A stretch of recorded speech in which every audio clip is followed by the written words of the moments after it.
ನಿಮಗೆ ಗೊತ್ತಾ, ಆಧಾರ್ ಕಾರ್ಡ್ನಲ್ಲಿ ಈ ರೀತಿ ಕ್ವೆಶನ್ ಮಾರ್ಕ್ ಇದ್ದರೆ ಯಾವುದಾದ್ರೂ ಸರ್ವಿಸ್ಗಾಗಿ ಅದನ್ನು ಗೌರ್ಮೆಂಟ್ ಆಫೀಸ್ಗಳಿಗೆ ಕೊಟ್ಟರೆ ಅದು ರಿಜೆಕ್ಟ್ ಆಗೋ ಚಾನ್ಸ್ ಇರುತ್ತೆ. ಅವರಿಗೆ ಬೇಕಾಗೋದು ಈ ರೀತಿ ರೈಟ್ ಮಾರ್ಕ್ ಇರೋ ಆಧಾರ್ ಕಾರ್ಡ್. ನಮಸ್ಕಾರ, ನಾನು ಟೆಕ್ಕಿ ಬಿ.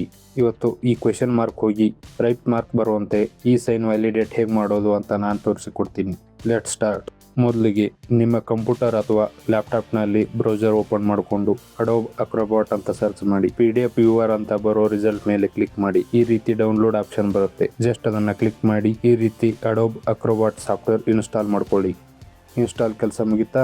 ಈಗ ನೀವು ಆಧಾರ್ PDF ಡೌನ್ಲೋಡ್ ಮಾಡಿಟ್ಟಿರೋ ಫೈಲ್ ಓಪನ್ ಮಾಡ್ಕೊಳ್ಳಿ. ಇನ್ನೂ ಮಾಡಿರೋದಿದ್ರೆ ಹೇಗೆ ಡೌನ್ಲೋಡ್ ಮಾಡೋದು ಅಂತ ನಾನು ವಿಡಿಯೋ ಮಾಡಿದ್ದೀನಿ, ಅದನ್ನು ನೋಡಿ ಡೌನ್ಲೋಡ್ ಮಾಡ್ಕೊಳ್ಳಿ. ಈಗ ಆ PDF ನ ಅಡೋಬ್ ಅಕ್ರೋಬಾಟ್ ಸಾಫ್ಟ್ವೇರ್ ನಲ್ಲಿ ಓಪನ್ ಮಾಡಿ. ಅದು ಪಾಸ್ವರ್ಡ್ ಕೇಳುತ್ತೆ. ನಿಮ್ಮ ಹೆಸರಿನ ಮೊದಲ 4 ಕ್ಯಾಪಿಟಲ್ ಲೆಟರ್ಸ್ ಜೊತೆ ನಿಮ್ಮ ಬರ್ತ್ ಇಯರ್ ಹಾಕಿದ್ರೆ ಈ ರೀತಿ ಆಧಾರ್ ಕಾರ್ಡ್ ಓಪನ್ ಆಗುತ್ತೆ. ಇಷ್ಟು ಮಾಡಿದ್ರಾಯ್ತು. ಆಧಾರ್ ಈ ಸೈನ್ ತಾನಾಗಿ ವ್ಯಾಲಿಡೇಟ್ ಆಗಿ ರೈಟ್ ಮಾರ್ಕ್ ಬಂದಿರುತ್ತೆ. ಕೆಲವೊಮ್ಮೆ ಇನ್ನೂ ಕ್ವೆಶನ್ ಮಾರ್ಕ್ ಹಾಗೆ ಇರುತ್ತೆ. ಆಗ ಆ ಕ್ವೆಶನ್ ಮಾರ್ಕ್ ಮೇಲೆ ರೈಟ್ ಕ್ಲಿಕ್ ಮಾಡಿ ಬರುವ ವ್ಯಾಲಿಡೇಟ್ ಆಪ್ಷನ್ ಮೇಲೆ ಕ್ಲಿಕ್ ಮಾಡಿದ್ರೆ ಈ ಸೈನ್ ವ್ಯಾಲಿಡೇಟ್ ಆಗುತ್ತೆ.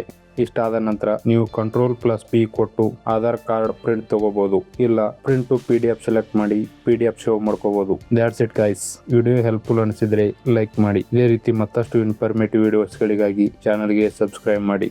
ನಮಸ್ಕಾರ.